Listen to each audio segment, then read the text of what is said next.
Muy buenas tardes.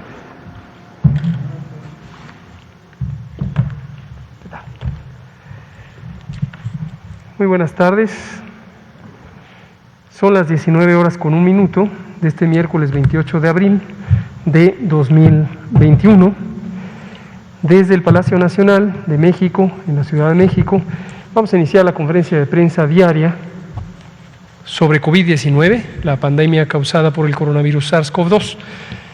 Hoy tenemos como información general el curso que guarda la pandemia, recordando, como lo comentamos esta mañana, que llevamos 14 semanas de reducción de los distintos indicadores de actividad de la epidemia. Es decir, la epidemia va a la baja ya desde hace más de 3 meses, prácticamente en todo el país. En algunas entidades federativas, como lo hemos estado comentando, de repente hay aumentos en la cantidad de casos, en la cantidad de personas enfermas, personas que se hospitalizan, y afortunadamente hemos visto una respuesta muy oportuna por parte de las autoridades estatales, como fue el caso de Chihuahua, que cuando tuvo un repunte hizo algunos ajustes en las intervenciones de salud pública que corresponden a la autoridad sanitaria estatal, y vimos en poco tiempo un cambio de tendencia, una reducción de los casos de enfermedad.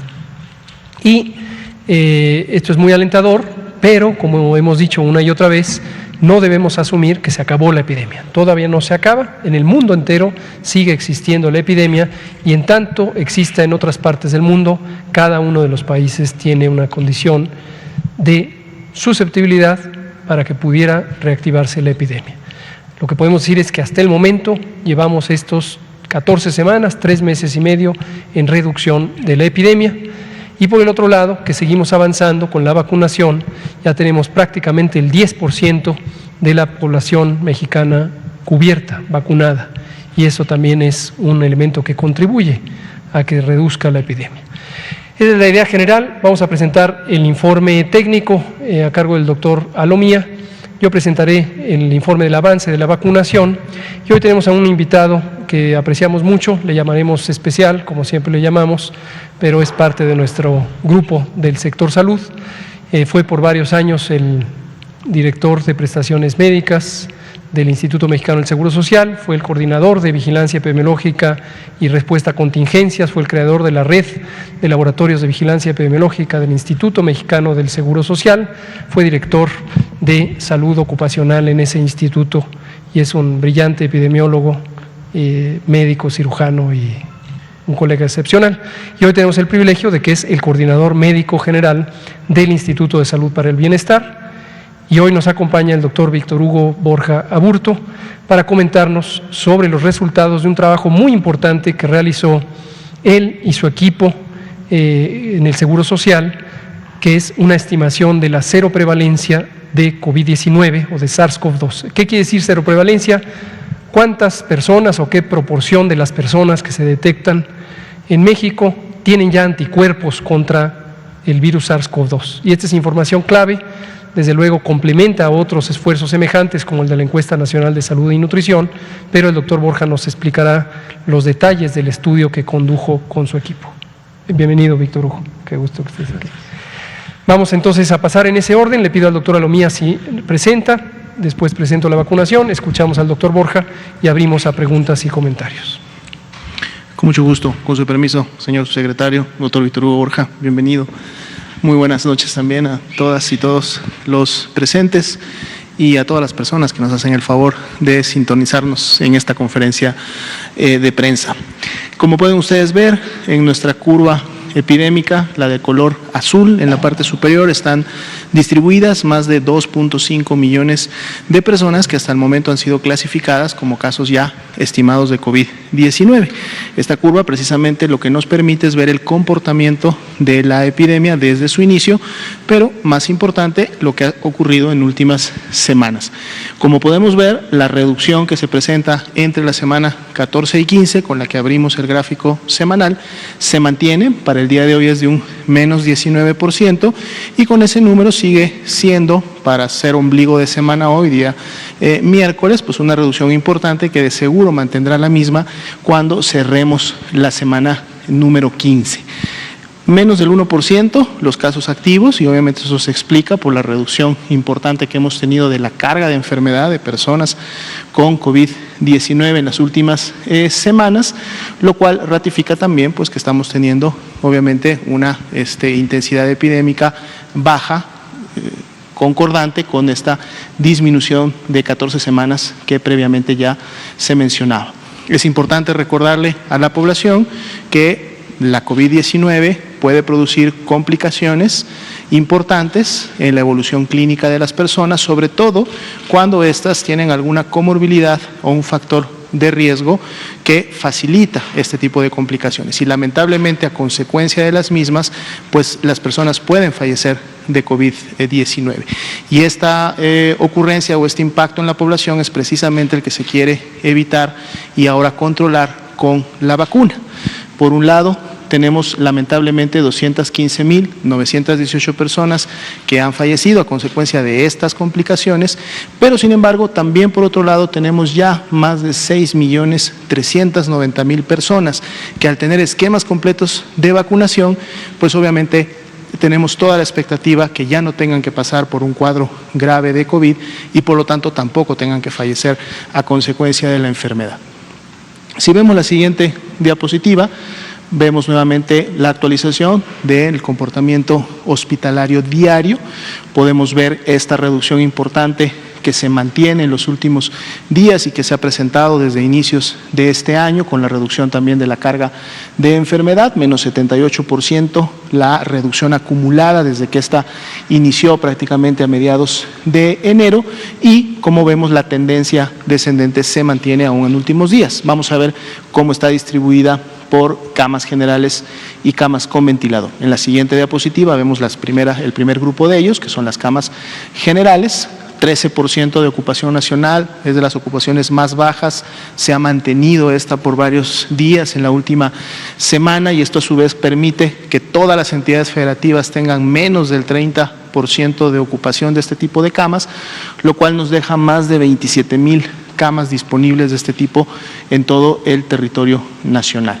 Si vemos la siguiente diapositiva, tenemos una disminución de 1 punto porcentual para efectos de la ocupación nacional de camas con ventilador, está en 18%, esta también es una reducción importante para este tipo de camas, encontrándose solo 2 entidades federativas, que además han sido las mismas entidades en las últimas semanas que han mantenido esta condición en un rango entre un 30 y un 49% de ocupación, de hecho están más pegadas al rango del 30% en sí, y 30 entidades, la gran mayoría en México, tienen menos del 30% de ocupación de sus camas con ventilador, lo cual el día de hoy, por ejemplo, deja más de 9,000 camas con ventilador que están disponibles y listas para atender a las personas que presentan justo las mayores complicaciones, y que a través de esta atención especializada se contribuye obviamente también a combatir y disminuir la letalidad y la mortalidad que la COVID-19 produce en el país. Vemos una siguiente diapositiva. Hoy día es miércoles, toca actualizar precisamente el informe de la vigilancia genómica, a través del cual se está monitoreando e identificando la circulación de nuevas mutaciones y sobre todo nuevas variantes, enfocadas sobre todo a aquellas que son de preocupación o de interés, una clasificación que emite y otorga la Organización Mundial de la Salud en función precisamente de la vigilancia y la expectativa que se tiene de las mismas en el nivel internacional, es decir, en el contexto de la pandemia. El cuadro es similar al que hemos ya presentado en ocasiones anteriores, es solamente su actualización, pero rápidamente lo repasamos. En las primeras columnas vamos a encontrar las 3 variantes de preocupación, así se han denominado a nivel internacional. Primero la B.1.1.7, que fue esta variante que en su momento fue identificada de manera importante en el Reino Unido, específicamente en Inglaterra, la B.1.351, que es esta variante que en su momento se identificó también de manera importante en Sudáfrica, y finalmente la variante P.1.1 BA.1, que es una variante que en su momento también se identificó primeramente en el país de Brasil. Podemos ver las mutaciones que caracterizan a cada una de ellas y un dato importante, el número de países donde hasta este momento se han identificado la presencia y por lo tanto la circulación ya de estas variantes, es decir, más allá que en un momento se identificaron asociadas a una circulación importante en un país, para el día de hoy, por ejemplo, para la primera variante ya son 132 los países que en su momento la han identificado. En el caso de la segunda, 82 y en el caso de la tercera, 52 países. Podemos ver entonces que la distribución obviamente de estas variantes, circulación, importación de las mismas continúa también a nivel mundial. Para efectos ya de las detecciones que se han realizado en México, tenemos 74 identificaciones de la primera, 3 de la segunda y 16 de la tercera. Y me detengo rápidamente en la del medio, que es precisamente esta variante que en su momento, decíamos, fue identificada en Sudáfrica, en donde el día de ayer precisamente se realizan las primeras identificaciones de esta variante en el territorio mexicano con 3 aislamientos correspondientes, donde se encuentran 2 en el estado de Campeche, es de ahí donde surgió la notificación y donde se encuentran también las personas, se encontraron las personas que tenían esta variante, y una que fue notificada por el estado de Sonora, pero por una persona que residía en el estado de Baja California. Entonces es la primera identificación de esta variante ya en México. Las otras 2 ya las teníamos identificadas en el país, pero obviamente también actualizamos para cada una de las entidades federativas. Ustedes van a encontrar la información donde se encuentran obviamente estos aislamientos. Tenemos también la tabla de las variantes de interés, les dejamos la información para que ustedes las puedan revisar. Son variantes que básicamente se han encontrado circulando primeramente en alguna entidad de los Estados Unidos, las primeras en la costa este en California, las segundas en la costa oeste en Nueva York.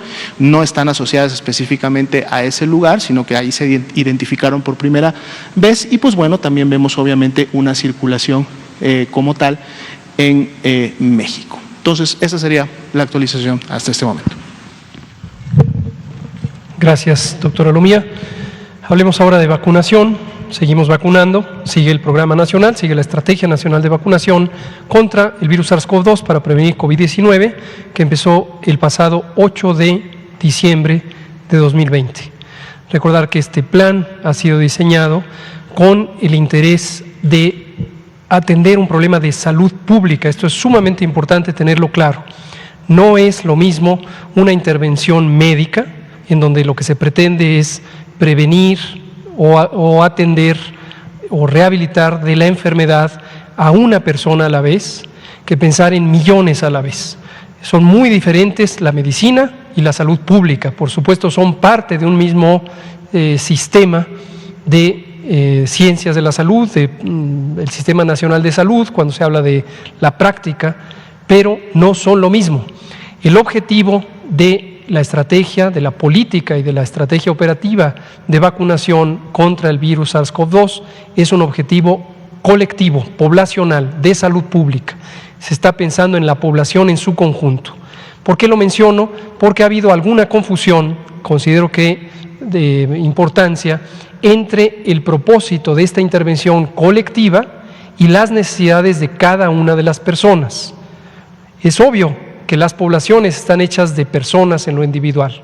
También es obvio que el derecho de protección de la salud tiene una connotación individual, pero existe jurisprudencia en las resoluciones de la Suprema Corte de Justicia para reconocer de manera explícita 2 dimensiones del derecho de protección a la salud: la dimensión individual y la dimensión colectiva. El plan o estrategia o política de vacunación contra el virus SARS-CoV-2 para prevenir COVID se enmarca en la noción colectiva del derecho a la protección de la salud.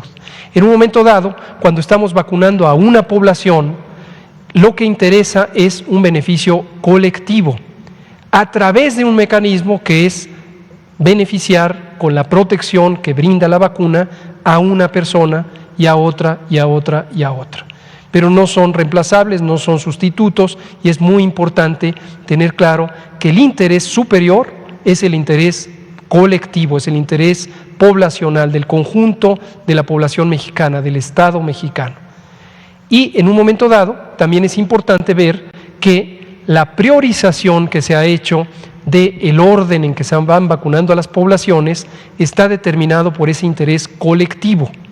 Si una persona pertenece a una de estas poblaciones explícitamente identificadas, pero no le corresponde vacunarse en un tiempo y lugar dados, porque en ese tiempo, en ese momento, está en curso una aplicación prioritaria para una población por los objetivos colectivos, entonces la persona tiene que esperar. Desde luego es completamente entendible y desde mi punto de vista legítimo que esa persona sienta insatisfacción, pero en todo momento debemos tener claro que el objetivo de vacunar en México contra el virus SARS-CoV-2, que produce un fenómeno colectivo, que es la epidemia de COVID, el objetivo de prevención es también colectivo.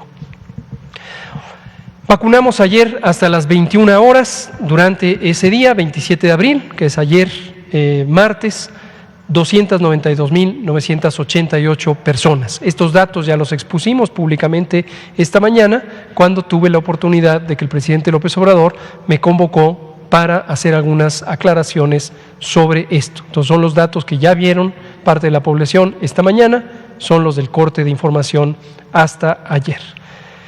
La siguiente, por favor. 16.985.391, casi 17 millones, es la suma de personas que hasta el momento han sido vacunadas con al menos una dosis, o la suma de dosis que han sido utilizadas. La siguiente. Y la suma de personas que han recibido una dosis es 12.133.560. ¿Por qué la discrepancia? Porque hay una de las 4 vacunas que solo requiere una dosis. Por lo tanto, no se puede solo multiplicar el número de vacunas, el número de personas por 2 para llegar al número de vacunas. Aquí está el desglose. Noten ustedes que cada uno de los conjuntos sigue cambiando, los 3 están cambiando en la medida en que los 3 están activos en el proceso de vacunación. Personal de salud de primera línea, 976.412, personal educativo, 512.138, ya estamos en 5 nuevas entidades federativas a las iniciales y 10.645.010 personas adultas mayores. Aquí también es importante visualizar que la estrategia operativa de la política de vacunación es incluyente. ¿A qué nos referimos? Vacunamos primero personas de 60 y más años de edad, pero cuando empezamos a vacunar a personas de 60 y más años de edad, siguió activa y sigue activa la vacunación del personal de salud de primera línea. Estamos próximos a arrancar la vacunación al personal, a las personas que tienen o tenemos 50 y más años de edad, pero sigue activa la vacunación de personas de 60 y más años de edad. Es decir, no se interrumpe, no se le acabó la oportunidad a las personas adultas mayores de 60 años de ser vacunadas. Si usted tiene, o un familiar suyo tiene 60 o más años de edad y no fue vacunada por la razón que sea, no se atrevió, no quiso, en su momento no tuvo confianza en la vacuna, no se enteró de que en su localidad se estaba vacunando, no se preocupe, sigue activa la vacunación. Sigue activa la vacunación, no ha sido decretada o declarada ya terminada para las personas adultas mayores de 60. Lo que sí dijimos el martes, y lo decimos con claridad, es: conocíamos con antelación cuál era la expectativa de personas o del porcentaje de personas que posiblemente no querrían ser vacunadas. Para ese propósito se hicieron encuestas. La Encuesta Nacional de Salud y Nutrición 2020 incluyó la exploración de este fenómeno. ¿Cuál era la disposición a ser vacunado, cuando viniera la vacuna COVID? La encuesta se empezó a levantar en agosto de 2020, en antelación al inicio de la vacunación, en antelación a la llegada de las vacunas. ¿Por qué? Porque interesaba saber qué expectativas teníamos sobre cuántas personas o qué porcentaje no querrían ser vacunadas en su momento. Esto es lo que nos ha permitido trabajar con tranquilidad de decir sabemos cuántas personas hay en el censo, pero también sabemos cuántas personas posiblemente no van a aceptar la vacuna. Lo deseable es que se aumente hasta el 100% la cantidad de personas que desean ser vacunadas y que logran ser vacunadas. Por eso es que no se cierra la puerta, sigue abierta. Si usted tiene 60 y más años de edad, durante el periodo en que se vacunen las personas de 50 en adelante, también usted puede ser vacunado. La siguiente, por favor. Los ESAVIS, eventos supuestamente asociados a vacunación e inmunización, los presentamos todos los días para que se vaya identificando cómo cambia este número. Estos están actualizados a la fecha vigente de la presentación. La buena noticia es no han cambiado. ¿En qué sentido no han cambiado? Siguen siendo muy infrecuentes, 0.1%, y más importante que eso, más de la 98 o 99% son casos leves. Leves quiere decir reacciones que duran pocas horas, desde pocas horas hasta un día, 2 días, a veces 3 días, como la fiebre, que es uno de los síntomas que aparece con mayor frecuencia, sobre todo en personas en la segunda dosis, pero se resuelve espontáneamente, no deja daño alguno y eso es muy alentador. Demuestra ya en la operación que se trata de vacunas seguras, además de ser eficaces. La siguiente, por favor. Hoy recibimos dotación de vacunas, como decíamos en la mañana. Esta es una semana de especial interés por la gran cantidad de vacunas que recibimos. Ya lo habíamos explicado, Pfizer ha cambiado su ruta de distribución, ya no vendrán de Europa, ahora vendrán de Estados Unidos, las vacunas Pfizer-BioNTech que estaremos recibiendo. En anticipación a ese cambio que nos podría dejar durante una semana sin abastecimiento, Pfizer tuvo a bien, y se lo agradecemos, de anticiparnos el envío de las dosis de la próxima semana. Y esta semana estaremos recibiendo 2.010.000 dosis de vacuna Pfizer-BioNTech. Hoy fue el primer cargamento, como suele ocurrir los martes, 487.500 dosis. El doctor Pedro Centeno desde el aeropuerto las recibió esta mañana. La siguiente. Aquí está cómo queda la distribución, ya creció el número, 22.598.385 dosis que hemos recibido desde el 23 de diciembre de 2020.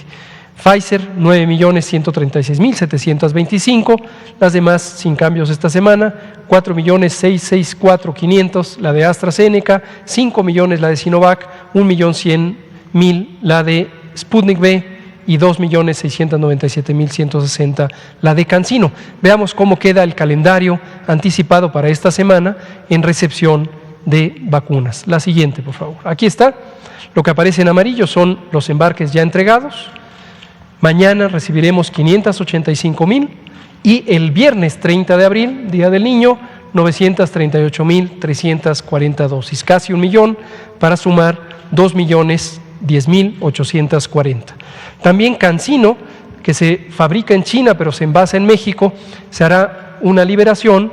Hasta el momento parece muy viable, dado los avances en los estudios que se le hacen a cada uno de los lotes por parte de COFEPRIS. 488.470 dosis. Y finalmente para esta semana, Sputnik V, la vacuna rusa, recibiremos 300.000 segundas dosis y 500.000 primeras dosis de un nuevo embarque el próximo jueves 29, mañana.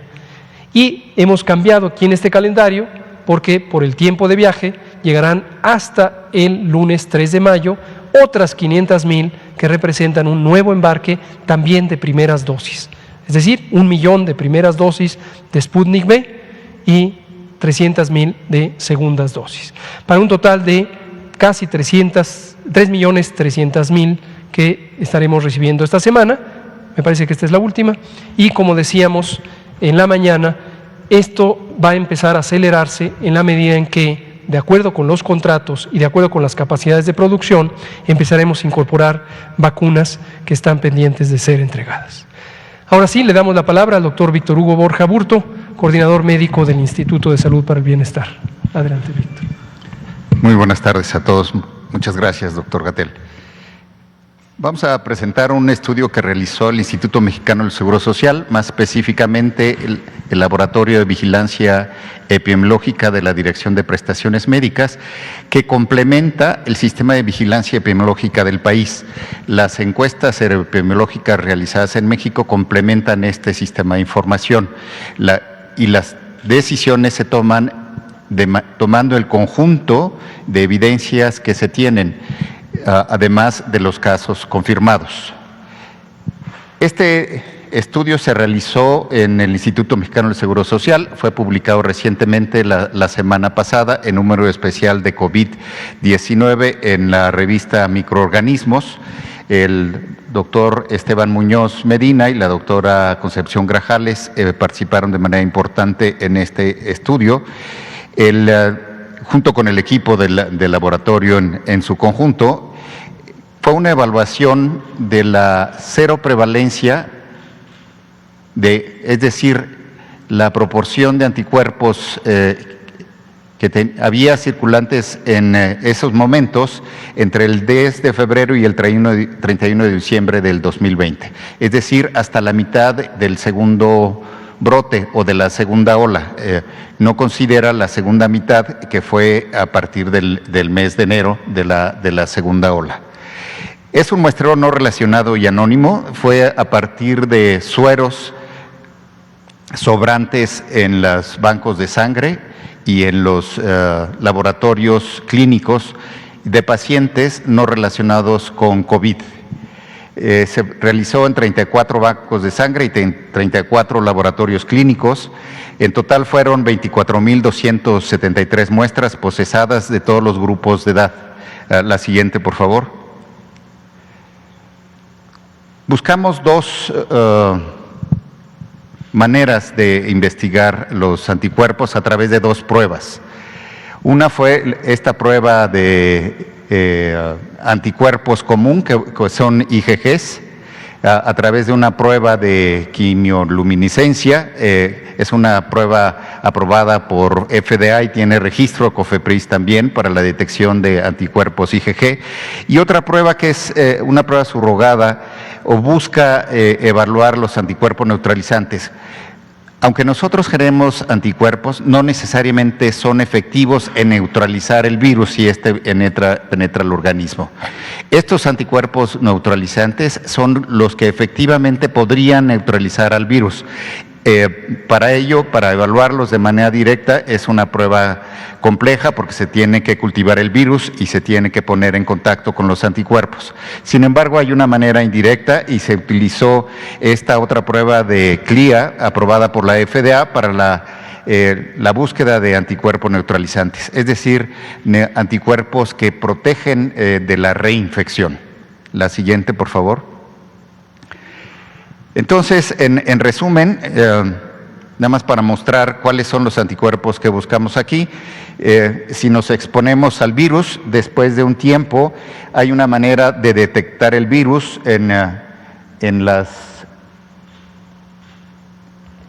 con un hisopado faríngeo, con PCR, y también se puede aislar el virus del tracto respiratorio. También hay unos anticuerpos que son los IgM, que se aumentan en la etapa aguda de la enfermedad. Pero hay otros anticuerpos que después de que adquirimos la infección aumentan y permanecen en el organismo, que son estos. Esos son los anticuerpos IgG que buscamos en la población. Si una habitante del país se infectó durante este periodo y si los anticuerpos duraron al menos 6 meses, que es lo que se ha estudiado, los podemos detectar de tal manera que una prueba de estas ve la probabilidad o la infección acumulada a través del tiempo. No es en ese momento, sino es a través del tiempo. La que sigue, por favor.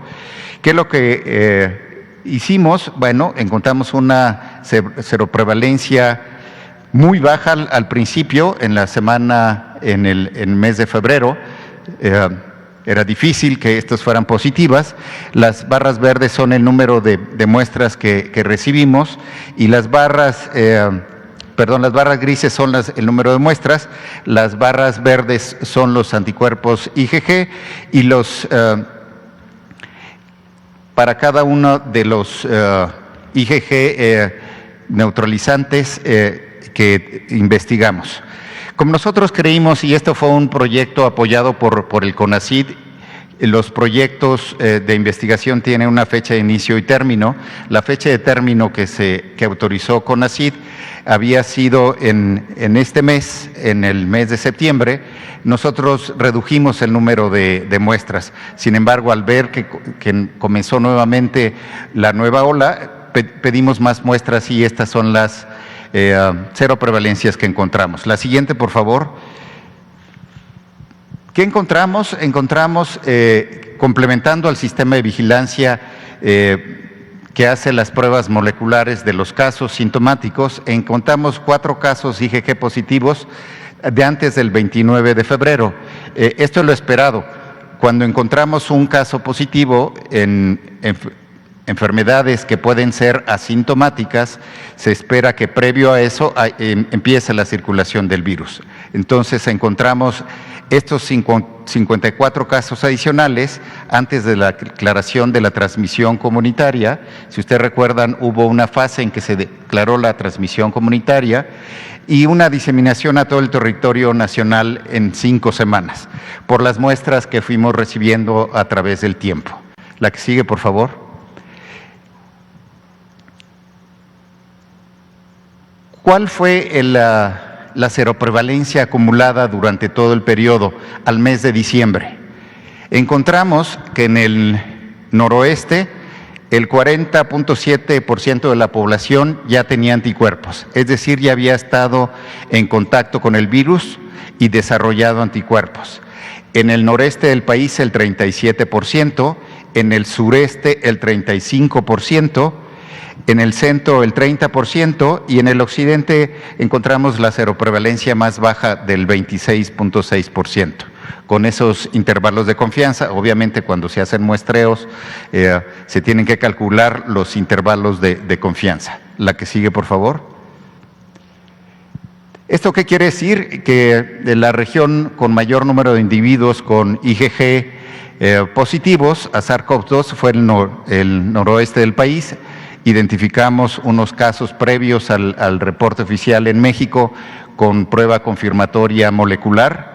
Entre las personas con presencia de IgG se encontró una positividad de anticuerpos protectores del 86%. Esto quiere decir, lo que les decía de los anticuerpos neutralizantes, de los casos que fueron positivos con IgG, el 86% protegían efectivamente contra el virus. Quiere decir que el 13.9% de los IgG positivos podrían volver a infectarse. Y es el caso de las reinfecciones que hemos estado viendo, que son bajas, pero todavía, aunque se tengan algunos anticuerpos generados por la enfermedad, no es una protección completa. La siguiente, por favor. Esta información complementa, decíamos, el sistema de vigilancia epidemiológica regular. Si ustedes recuerdan, el doctor López-Gatell mencionaba que en Sanud reportó el 25% de seroprevalencia, aquí se reporta cerca del 35%, es el crecimiento entre agosto y diciembre de 10 puntos porcentuales, posiblemente hubiera un crecimiento adicional de 10 puntos porcentuales después de transcurrido diciembre, enero y febrero y hasta marzo, que es cuando disminuyó la segunda ola, pero es la mitad de los casos presentados en esa segunda ola.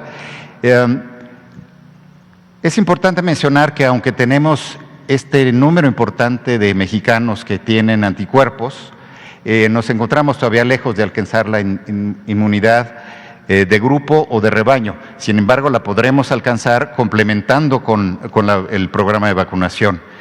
No necesariamente todos los vacunados son aquellos que no tienen anticuerpos, hay una intersección. No hacemos una prueba de anticuerpos para vacunar. Sí creemos que muchos de los adultos mayores que hemos vacunado no tienen anticuerpos porque son la población que se encuentra en mayor resguardo o que hemos como sociedad protegido más.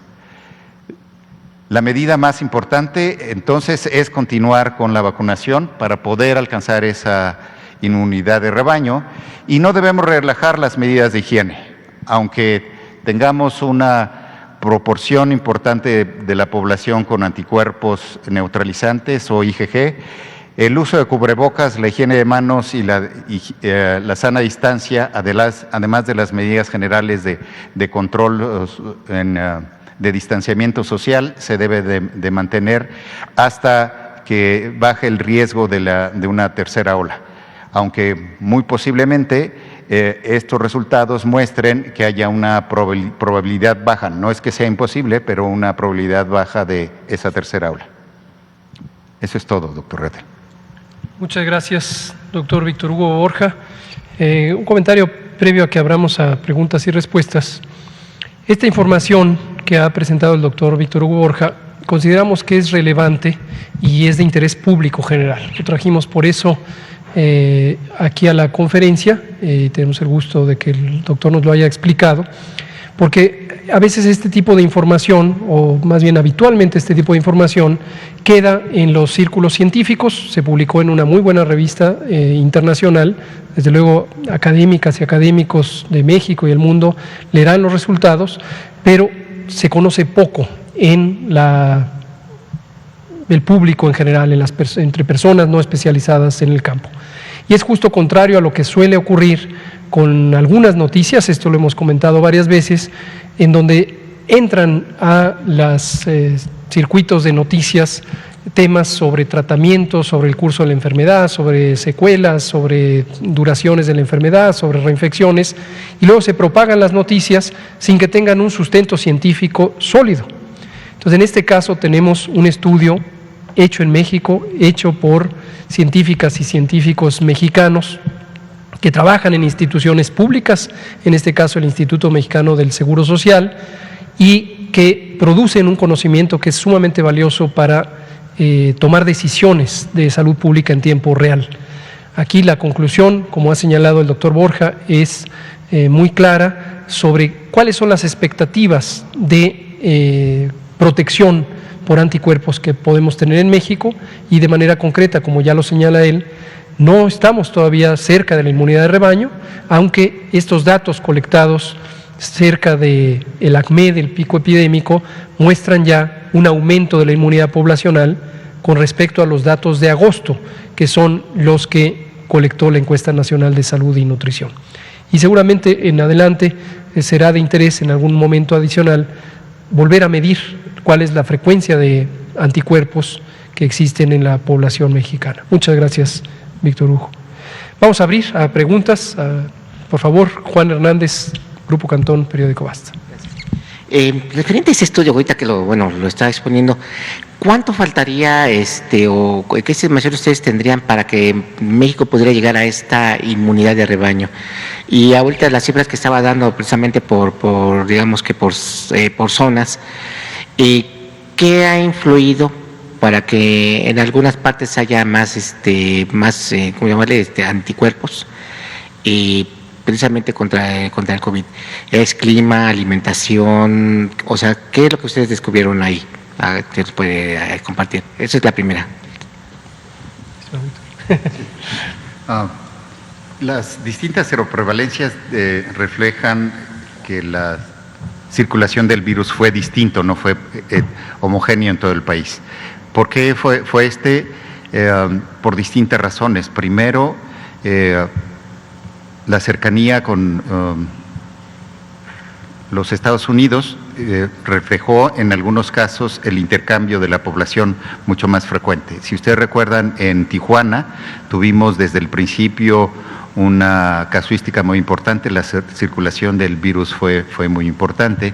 Si vemos Quintana Roo, cuando analizamos los sueros también de Quintana Roo, que tiene un intercambio muy importante con otros países, la circulación ha sido mayor. Y las curvas que ha presentado el doctor López-Gatell y el doctor Alomía por regiones o por estados, si ustedes recuerdan, Jalisco tuvo en esos momentos previos a diciembre una circulación muy baja y es un componente muy importante de esa región en donde encontramos una seroprevalencia cercana al 27%, si no mal recuerdo 26.6%.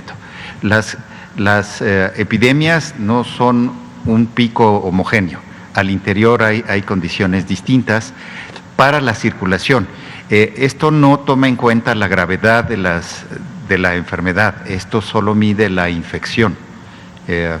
La gravedad la podemos ver a través de las hospitalizaciones o de las defunciones. Algo importante también que olvidé mencionar es que con estos datos se pueden recalcular los indicadores epidemiológicos. Por ejemplo, la tasa de letalidad, que si asumiéramos que todo el exceso de mortalidad que se ha reportado y que se reportó en diciembre pudiera asociarse a COVID-19, si eso lo dividimos entre los casi 45 millones de mexicanos que tuvieron contacto con el virus, la letalidad es menor al 1%. Entonces, esto redimensiona también las consecuencias de la enfermedad. No recuerdo la primera parte de la pregunta. ¿Cuánto o qué elementos se deberían de tener precisamente para llegar a esta inmunidad de rebaño? Porque, bueno, comentaron que estábamos lejos, ¿no? Pero si nos pueden un poquito abundar sobre esta parte, que es la que mucha gente ha querido. Sí, el doctor López-Gatell hace como 4 semanas mencionó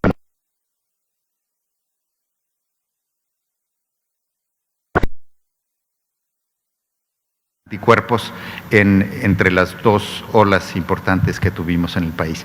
Sin embargo, esto no llega a la inmunidad de rebaño. Necesitaríamos al menos el 75%. Eso lo podemos alcanzar con la vacunación. Y lo podemos alcanzar protegiendo a los más vulnerables.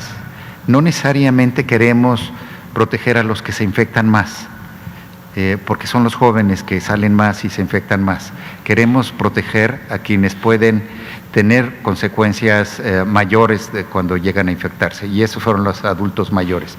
Por eso la vacunación de los adultos mayores seguramente contribuirá a disminuir la mortalidad, aunque no en el principio no disminuya los contagios, sí disminuye de manera importante la mortalidad, y sobre todo porque el gobierno de México priorizó a aquellos que son más vulnerables. Perfecto. Bueno, una segunda pregunta. Hoy estuvo circulando en redes y en varios chats, por todos lados, estuvo circulando este mensaje, y se los leo a continuación.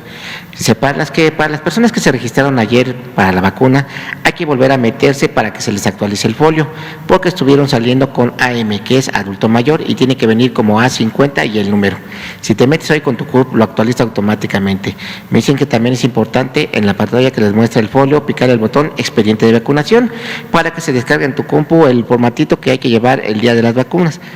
¿Qué hay de cierto en esto? Creo que lo habían… Falso. Gracias, Juan, por recordarnos desmentir esto.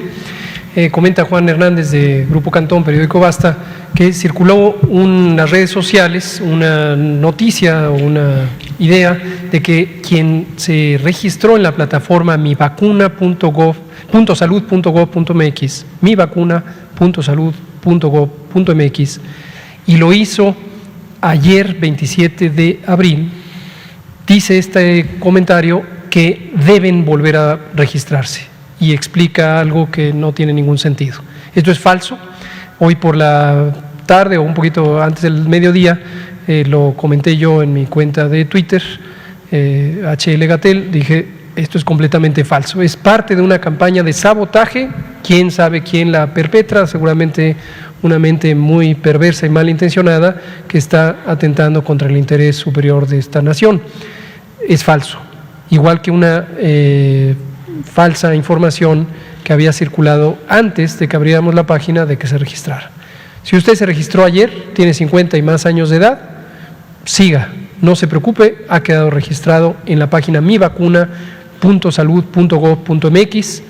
El registro es sumamente fácil, solamente tiene que tener claros sus datos de domicilio y nada más. Si conoce su cédula única del registro poblacional, CURP, qué bueno. Si no la conoce, ahí mismo en el portal mivacuna.salud.gov.mx encontrará la manera de recuperar ese dato. Es más, le pido, si es tan amable, excelente. Aquí, para mostrarlo de manera gráfica, aprovechando que tenemos hoy más tiempo, esta es la página mivacuna.salud.gov.mx. .gov.mx. Ahí está. Ustedes entran aquí. Si se saben su cédula única del registro poblacional, CURP, lo anotan. Aquí la pregunta es, tengo 50 años cumplidos y me quiero vacunar. Pues adelante, ponerlo. 50 o más, por supuesto. Ponen aquí que no son un robot, confirman su CURP. No se sabe usted su CURP, no se preocupe. Pica aquí. De aquí le va a llevar a la página del RENAPO, del Registro Nacional de Población, de la Secretaría de Gobernación. Usted va a poner sus datos generales, cuándo nació, dónde nació y cómo se llama, y le va a decir cuál es su CURP. Copia eso, lo pega aquí, entra. Se abre una fichita muy simple, muy fácil de llenar, donde le piden precisamente ese CURP. Si ya lo puso, ya está precargado su nombre y demás, y solo tiene que poner su dirección y el sitio, el código postal, etcétera. Y ya, y le genera un documento en formato PDF que es su comprobante de que ha sido registrado. Víctor. Sí, como coordinador Correcaminos en la Ciudad de México, me gustaría mencionar que ha sido mejorado este sitio en relación al registro de 60 y más, de 50 en adelante. Ya se puede obtener lo que se llama expediente de vacunación. Después de quedar registrados, sale un formato PDF con los datos de su nombre, su CURP y el folio del registro de vacunación que deben llevar cuando vayan a vacunarse. Esto nos va a facilitar mucho la logística. Los adultos mayores que fueron a vacunarse o quienes los acompañaron vieron que llenábamos en el sitio este mismo formato expediente de vacunación en ese momento. Esta versión les permite bajar ese expediente de vacunación, donde además de la edad les preguntan algunos de los antecedentes de comorbilidades, que nos va a facilitar mucho cuando lo lleven. ¿Por qué lo hicimos así? Porque creemos que también a menor edad también es más fácil el llenado de todos estas de manera digital. Entonces, sí lo pueden bajar y llevarlos el día que les toque su vacuna. Excelente. Muchas gracias. Bueno, no quiero acaparar tiempo, pero de repente empiezan a llegar preguntas, por ejemplo, de las variantes de Sonora, de Campeche, otros retomo lo que hace unos días le había preguntado de la industria farmacéutica, que cuándo va a venir el doctor Alejandro Sbach, porque quieren hacer algunas preguntas referentes al área de la COFEPRIS, pero se lo voy a hacer otro día para no acaparar. Pero sí, bueno, esta de las variantes que han estado saliendo, a ver si nos pueden comentar algo rápidamente. Bien. Doctora, lo mío. Precisamente este es el resultado de la vigilancia genómica que se ha implementado ya desde varias semanas, meses inclusive, siguiendo las recomendaciones que inclusive en su momento hizo la Organización Mundial de la Salud y que se empezaron obviamente a identificar y escalar las capacidades a nivel nacional. Como ustedes saben, para poder llevar a cabo esta vigilancia se necesitan de sistemas especializados y obviamente de capital humano también técnicamente especializado, que no necesariamente se encuentra disponible o en abundancia, dado el equipamiento que se requiere, que es costoso, los reactivos que se requieren para llevar a cabo una secuenciación genómica y todo el personal involucrado. Es por eso que en últimas fechas se llevó a cabo la conformación, lo comentábamos, de un consorcio que principalmente está integrado obviamente por actores importantes de la Secretaría de Salud, como son la SINSAE, como es el mismo INDRE, la misma Dirección General de Epidemiología, pero también está participando la UNAM, está participando el CONACYT y está participando el Instituto Mexicano del Seguro Social, que por cierto pues es de las instituciones que tiene desarrolladas muy bien este tipo de capacidades. Comento todo esto porque gracias al incremento de esta capacidad de secuenciación genética es que se puede incrementar la cantidad de muestras positivas a virus SARS-CoV-2 por PCR. Esto es importante comentarlo porque las pruebas antigénicas, las pruebas rápidas, no permiten realizar este tipo de vigilancia. Tiene que ser el PCR. Por eso, el modelo de vigilancia asegura a través de las unidades de salud monitoras de la enfermedad respiratoria, que son las USMER, la obtención de este tipo de muestras. Y bueno, el resultado creo que es evidente en función de que se han estado ya desde hace varias semanas, desde de hecho fines del año pasado, identificando la presencia y circulación de estas variantes. Las mismas van a ser identificadas en la medida 1, que estas sean importadas, es decir, que lleguen al país en un momento determinado, o también van a ser identificadas, dado que la transmisión comunitaria se mantiene, pues los primeros casos, así como en su momento lo fue el COVID-19 en febrero, marzo del año pasado, pues estas nuevas variantes también van a empezar a distribuirse durante la población.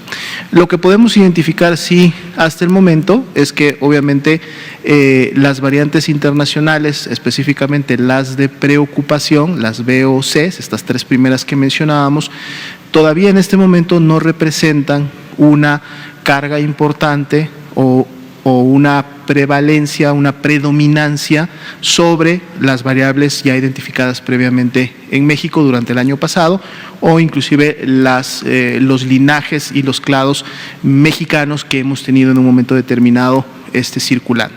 Pero la importancia de esto es obviamente cuando estas son identificadas, se realiza la notificación correspondiente en la entidad federativa para asegurar la implementación de las medidas de contención que están encaminadas a limitar, o como su nombre lo dice, contener, controlar, que no existan contagios a consecuencia de esta identificación y por lo tanto tratar de limitar lo más que se pueda la transmisión.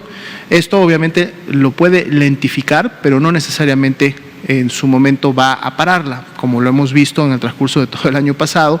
Tarde que temprano estas variantes empiezan a circular y pueden empezar a tomar nichos. La importancia de identificarlas es justo que el sistema de vigilancia y la atención médica se enfoquen en estas áreas en donde potencialmente ya tenemos la presencia y la circulación y intensifiquen y aseguren las acciones para la mitigación y el control de la enfermedad. Gracias.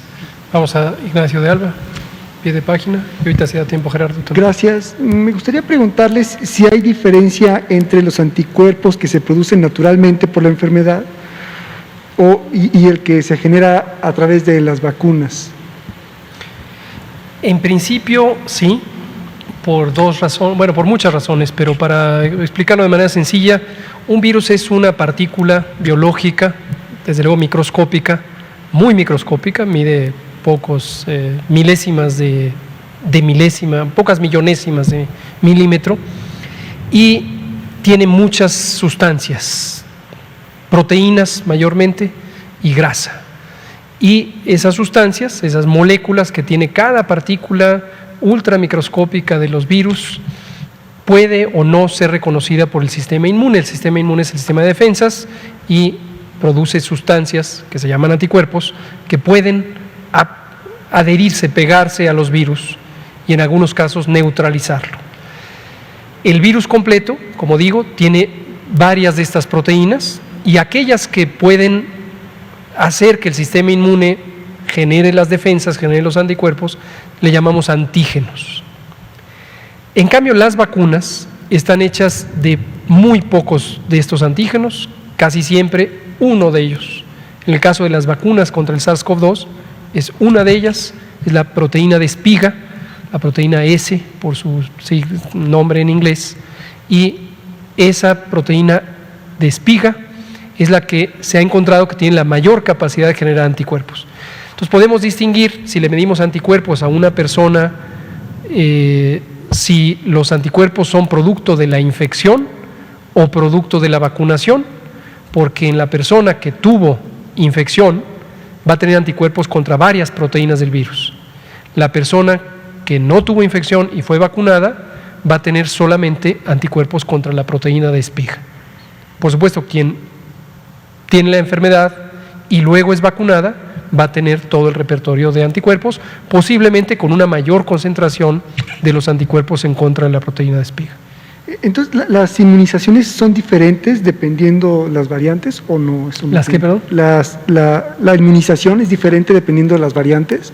Es decir, si una persona tiene inmunidad contra una variante, ¿puede no tenerla en otra? Bueno, esa es la gran inquietud que existe en la comunidad mundial de salud pública y en general es una preocupación general, que el virus, conforme va variando, conforme ocurren estas mutaciones, no cambie tanto la composición química del virus, de tal manera que los anticuerpos que se fabricaron para una variante de virus de meses atrás ya no sean útiles para un virus que evolucionó posteriormente.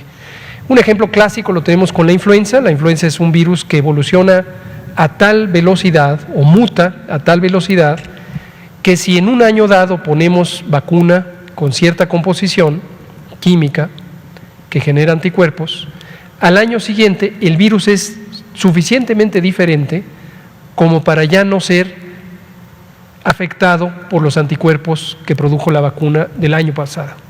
Entonces, por eso es que hay que revacunar cada año contra los virus de la influenza, porque en cada temporada anual de influenza, que para el caso de México y todo el hemisferio norte empieza en octubre y termina en marzo del siguiente año, ya los virus de influenza, aunque siguen siendo virus de influenza, son en su composición química suficientemente diferentes. Y la gran pregunta que todavía no se puede responder, porque no hay suficiente tiempo de experiencia de convivir con el virus SARS-CoV-2, es si el virus SARS-CoV-2 causante de COVID va a evolucionar, mutar, transformarse químicamente y desde luego genéticamente tan rápido que se requiera revacunar una y otra vez. Todavía no se sabe eso hasta el momento. Gracias. Muchas gracias. Gerardo Suárez, Heraldo. Gracias, buenas noches a todos. Sobre el estudio de seroprevalencia, quiero preguntar si aquí se ha estimado que aproximadamente 70% de las personas o de los distintos grupos de edad que se están vacunando están dispuestos a hacerlo, y si la inmunidad de rebaño se alcanza al 75%, entonces no estamos en un riesgo de no alcanzar esa protección. La otra pregunta es si este estudio va a continuar o continuó después de diciembre. Y doctor Gatell, si nos puede dar un corte más reciente de los registros de vacunación de 50 a 59 años, si es que lo tiene. Y por último, de la variante sudafricana del COVID, varias instituciones e investigadores han comentado que es más contagiosa, que puede que las vacunas pueden ser menos efectivas con de SARS-CoV-2 e incluso reinfecciones. Más específica, ya que encontraron estos 3 casos, o qué otras cosas adicionales van a hacer. Gracias. Súper. Yo muy rápido, esta mañana anuncié que teníamos 2.3 millones, 2.300.000 a solo menos de mediodía. En este momento no tengo una actualización, pero con mucho gusto mañana la presentamos. Adelante. En el caso de las vacunas esperamos que la aceptación de la población cambie conforme se disminuyen los grupos de edad. Los más jóvenes esperamos que acepten más la vacuna. También la seroprevalencia es distinta de acuerdo a los grupos de edad. No los presenté, pero los menciono ahora. De 0 a 20 años encontramos el 33% de seroprevalencia. De 21 a 48 años, el 38% en total. De 41 a 60, 34%. Disminuyó a 28 de 61 a 80 años y más de 80 años al 23%. Es decir, igual que el sistema de vigilancia epidemiológica que lo reporta por PCR, es una curva donde los grupos de adultos jóvenes son los los que muestran mayor contagio. Nosotros esperamos que entre la inmunidad que ya se ha obtenido de manera natural, más la población que se logre vacunar, que estará por arriba del 75%, se podrá lograr la inmunidad de rebaño. Muchas gracias. El tiempo se nos acabó, desafortunadamente, porque es una pregunta muy interesante sobre las variantes. Lo vamos a seguir tratando, esto prácticamente cada 15 días lo presentamos, y déjenme tomarle la palabra aquí al doctor Alomía para decir, hasta el momento no hay evidencia científica sólida, consistente, de que cualquiera de las variantes represente un riesgo adicional a la propia epidemia. Es decir, no son más transmisibles necesariamente, o más virulentas, o más agresivas. Y sobre lo que me preguntaba, ya me pasaron la información, aquí el propio doctor Alomía, 3.8 millones de personas de 50 años y más se han registrado hasta ahorita en Mi Vacuna. Le invitamos a usted, si tiene 50 años de edad o más, que se registre si es que no ha sido vacunada. Y si usted tiene 60 y más, sigue abierta la oportunidad de que lo haga. Nuestro interés, el interés del Gobierno de México, es que se cubra a toda la población con la vacuna contra COVID-19, de manera que colectivamente estemos todas y todos protegidos. Muchas gracias, nos vemos mañana. Gracias, doctor Borja.